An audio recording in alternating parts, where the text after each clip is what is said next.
Welcome in the Quest Number 9 podcast. My name is Seth Warner. Today on this episode, we're going to be talking about Kentucky basketball from a fan's perspective. And on this episode, we're going to be talking about Kentucky and their schedule, just a preview for this season, preview kind of in the record predictions. And I'm just going to go through the whole schedule and a couple highlights just overall and my season score predictions. I'll go through all the games, but I'll be mainly focusing on some of the bigger games and the teams that I have Kentucky predicted to lose to. Also, later on, we're going to be talking about the blue-white scrimmage, Jaylin Lowes' status, and just more Kentucky information. And stay tuned for that later in the episode. Like I talked about, I said I was going to give some predictions and just overall feel on this Kentucky schedule as we're closing in on the first preseason game in less than a week away, coming up next Friday against Purdue. My non preseason prediction is 26-5. I have Kentucky go 1-1 in the preseason, sadly falling to Purdue without the likes of, most likely being without the likes of Jaylin Lowe.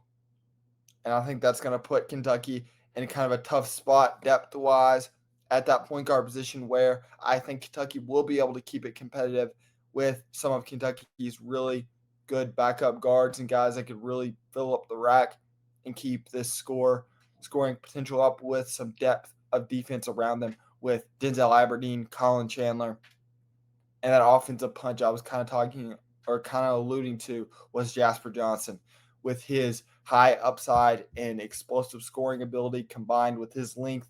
I think he could be a guy that could score and be a dangerous threat on that Saturday night game. Like I said, I had Kentucky going 26-5 in the regular season. I have them only losing one game in the non-conference slate. And for me, that's the Gonzaga game. I have them winning pretty much, to that Gonzaga game, staying undefeated until that December 5th matchup. For me, it's kind of a trap game a little bit, coming off the SEC ACC challenge late Tuesday night and then a quick turnaround going to Nashville, home game, then going to Nashville for a 7 o'clock game on that Friday night. Just a quick turnaround for my thoughts. But overall, Kentucky, I think, will be in a very good spot with that 26-5 or 27-6 with preseason included. And one of the reasons I think that this Gonzaga game is a little bit of trap game, this is just my personal opinion, that North Carolina Central game, I think something big will come out then, but I'll keep that to myself for now. And then that Saturday, December 13th, Indiana game. Then you also have Saturday, December 20th at St. John's. Coach Pitino playing Kentucky for the first time in a long time, with also his former player being the head coach. That's going to be a Big Ten matchup that I think Kentucky will be able to pull out. Also, coming up sooner than we would like to admit, that November 11th Kentucky game against Louisville at the Yum Center. I think Kentucky will be able to pull out that victory just with our overall depth, size, athleticism. But like I said, I think that Gonzaga game is going to be a little bit of a trap spot where Kentucky is not going to be able to overcome Gonzaga's size and just overall. Graham Ike, a guy that's really hurt us in the past, really physical, 6'9", power big, especially without Jaden Quaintance. I think that could be a big struggle for Kentucky, especially at the 5. And overall, this Gonzaga team's really put together. I think Braden Huff's another really solid big guy at 6'10", can do a lot of different things. I think this Gonzaga team is going to take us out of transition and really be able to score the ball efficiently as a high-powered offense, as these Gonzaga teams always are. And like I said, that Gonzaga game is the only game in the non-con slate that I feel like Kentucky will lose.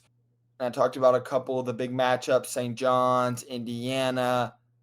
I did not talk about North Carolina, I kind of alluded to the Tuesday game before the December 5th game.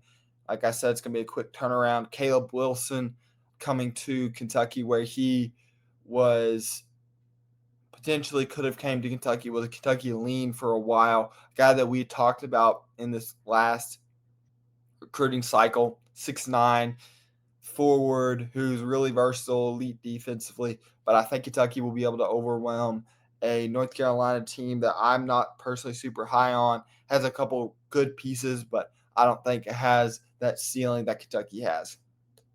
And getting in, like I said, to the non-con slate, my first loss is coming Saturday, January 17th. It's always a hard place to play, going to Knoxville, where Mark Pope, I know, is great against Tennessee. Nate Amon is going to be a guy that has really, really high upside with his versatility. I think he'll be really up and down all year, not being super consistent, but overall, I think he is going to be a guy that's going to be high impact for this Tennessee teams in certain stretches against certain matchups. I think Kentucky is going to be a team where they get some home team momentum in a rivalry game. And I think Tennessee is going to be a very solid team, especially with Nate when he's playing well. I think they'll be really, really good on both ends when he plays well. That two guard is really where Tennessee is unknown. I think his shot making and his knockdown 3-point ability is really going to help this Tennessee when he is playing well, make them into a really, really solid potential contender if he can really click for this Tennessee team. And going to Knoxville is always a tough game for Kentucky, especially being somewhat early into SEC play against a really experienced Tennessee team. And then my next loss is going to be coming on a late Tuesday night game, January 27th on the road, where Kentucky, I'm pretty sure lost last year, was at Vandy. This Vandy team's very scrappy. That they were messing with Kentucky media a little bit at media days, but I think it's a very solid team. And Vandy's just in Nashville is a really hard place to play, and I think Kentucky is going to have some struggles in Nashville, and this Kentucky team is going to come away with a loss, only being their second loss in late January in SEC play. And then my next loss for Kentucky isn't until Saturday, February 14th, against one of the best teams in the country in my book, and a top 10 team at least, and that's the Florida Gators. We play them. It's a primetime game, ABC. And I think this Florida team will really come out striking hard as Kentucky beat them last year at Rupp. And this is now going to be in the Swamp, always a hard place to play. And this Kentucky team, I think, will lose. This Florida team has some dynamic guards and is overall just a really balanced bunch with some guards that can really score and some bigs who can really defend. I think on the road, Kentucky's going to fall for their third SEC loss of the season and their fourth overall. And I think number 5 will be on the road against Bruce Pearl's son at Auburn in a game where I think Kentucky will keep it close all the way, but this Auburn team's really talented. I think by this time, the coaching staff will really have gotten their feet under them, and Kentucky will go in, and I think will struggle at times in a really hard place to play, where Bruce Pearl really made it one of the most hostile environments in the country. I think Kentucky will fall for their fourth loss of SEC play and their fifth loss overall. I think Kentucky will end up winning out the rest of the season, winning at South Carolina, at home against Vandy, at Texas A&M, and ending this season Saturday, March 7th, hosting Florida and getting the win to close out their season and going into the SEC tournament, ending the season at 26-5 and 26-5 and being one of the best teams in the country. I think it will be consistently at least top 10, maybe top 15, depending on how bad some of those losses can go. But with some big headline wins, St. John's, Louisville, North Carolina, Indiana, winning at Alabama, and having some really strong performances. And I feel like this team will be fully healthy and ready to go into March. As we ramp up some of the guys that we have injuries, Jaylin Lowes included in that now after his blue-white game shoulder injury. The latest update of friend of the program, Jacob Polachek, he came out and was saying a source that's reliable and close to the injury said it was a 1 to 3 week timetable.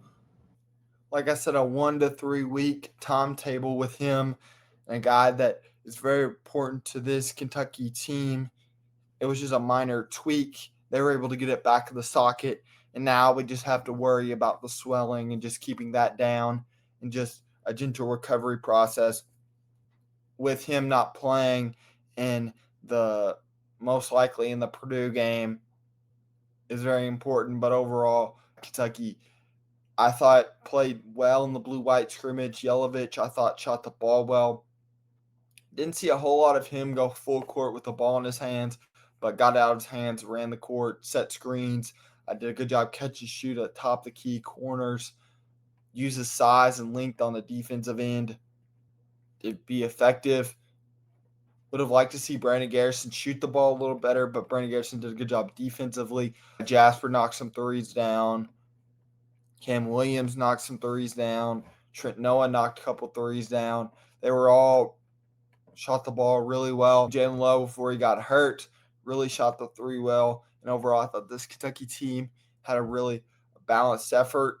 And Ortega was on somewhat of a time limit. He was only allowed to play 3 minutes at a time.